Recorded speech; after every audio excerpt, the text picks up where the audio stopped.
What's up, you guys? Hawk here, as always, for weekly anime manga reviews, and I'm here with another video. I'm here to talk about the most recent chapter, Tokyo Ghoul Re, chapter 179. So in that chapter, right, we got the undecided fate of Kaneki. We don't really know what's going on with him. We don't know if he's gonna die, if he's gonna be stuck in Dragon, all that stuff.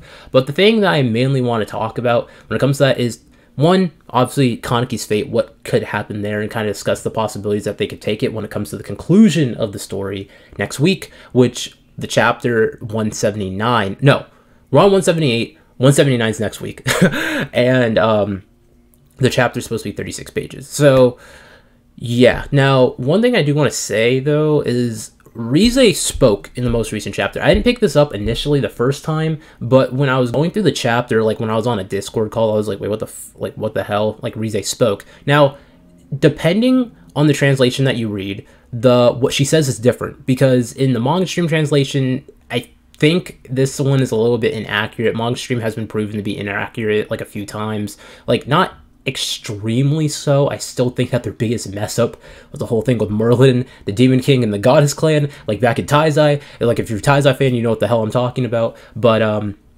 what she said in this chapter of Tokyo Ghoul Re, Rize says like or something like that, and then Kaneki turns around and he's like confused. He's like what the hell? I think she just spoke, but she's dead. I just killed her. And he's confused and he kind of walks away. And then you don't really get anything else in the chapter until like after Kaneki gets swollen up. So you're kind of like, okay, who's speaking? Who's saying like, I've always been watching you? Are they talking about Hide, or are they talking about Toka? And then that's why I was speculating that in my chapter review of Tokyo Ghoul Re. Now, if you read the translation that TG Hub put out, the Great Wheel Act on Twitter, he provided the scans, I believe, and then someone else translated for him. But this person, I think, is pretty accurate. He's a pretty credible dude. He usually reveals a lot of information about the story that we didn't know previously. But in this translation, Rize says always, and then you're kind of like, okay, this is clearly Rize. Not to mention, if you go back to previous chapters talking about the conversation between Kaneki and Rize and all this stuff, and like I said last week, when I made my video talking about why Kaneki did what he did, why he decided to finish off Rize, kill her off, etc., I said that this whole entire Rize confrontation with Kaneki as of right now, you really should read every other chapter that has been shown when Kaneki and Rize have spoken to one another, whether it was in person or whether it was in Kaneki's head. That includes chapter 1 of Tokyo Ghoul Re, the chapter when Kaneki sees Rize once again and she's like chained up in Kano's lab, the chapter when he sees her again and she's in her starved out state, when he talks to her in his head, when he is being tortured by Jason, when he talks to her in his head during like a few chapters ago, chapter 158 and 159. You should read all those chapters because it fills in a lot of different context when it comes to a lot of things that Rize says or Kaneki says in these last two chapters.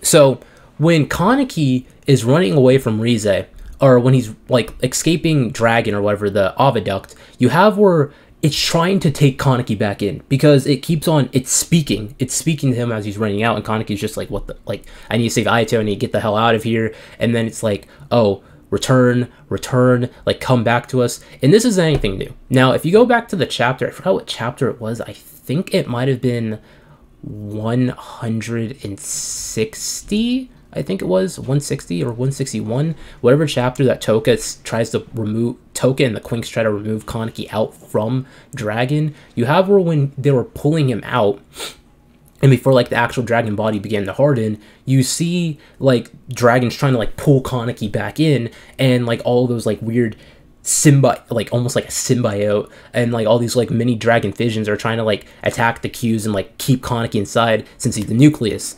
It's the same thing here. Since Rize seemingly no longer exists, or she's no longer alive, I don't really know, and Dragon's slowly beginning to die, it's searching for a new nucleus. Kaneki still has the organs in his body that showcase the fact that he has that he is the nucleus, and he also has all 4 RC types. I still need to make that video.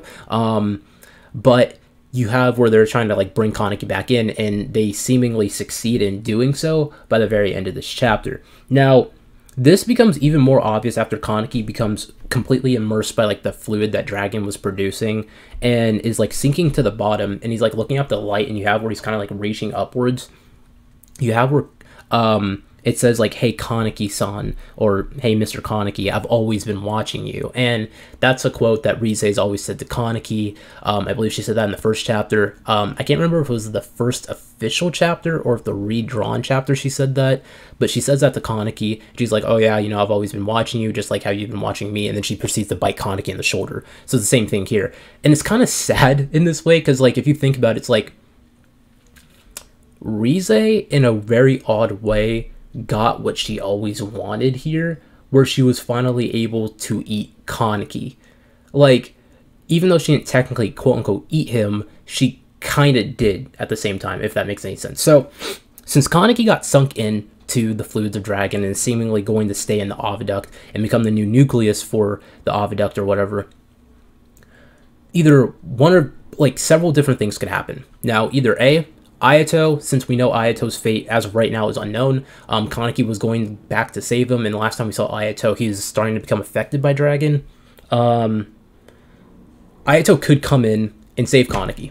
Maybe he was able to kind of like push through the effects, because we don't know what happens to ghouls when they develop the ROS and like their cells start multiplying, because I've always said that when it comes to humans, we know that they turn into ghouls. With Quinks, it seems like that they're starting to turn into ghouls as well and form cognate-like structures from their body, in the case like what's happening with Psycho.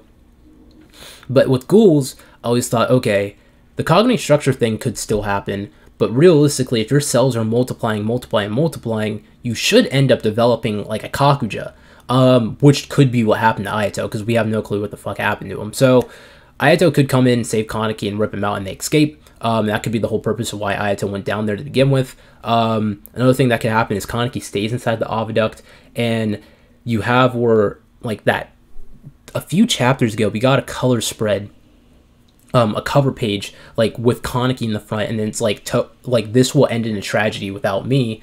This could be what Ishida was talking about, where it's like, the series still ends tragically, where Kaneki was unable to stop the Oviduct. It still was releasing poison. All these people in Tokyo ended up becoming ghouls or dying. And Kaneki wasn't really there to save them or prevent this from happening, because he was stuck in it and he was kind of the main cause of everything.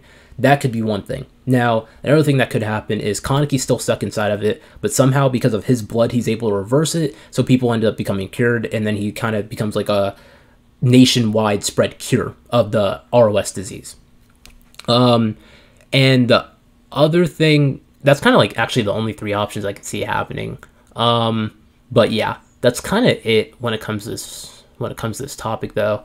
Besides that, I guess, like, comment down below your thoughts. How you guys feel about Kaneki's fate? Do you think he's going to be stuck inside a dragon? Do you think he's going to die? Do you think he's going to get saved?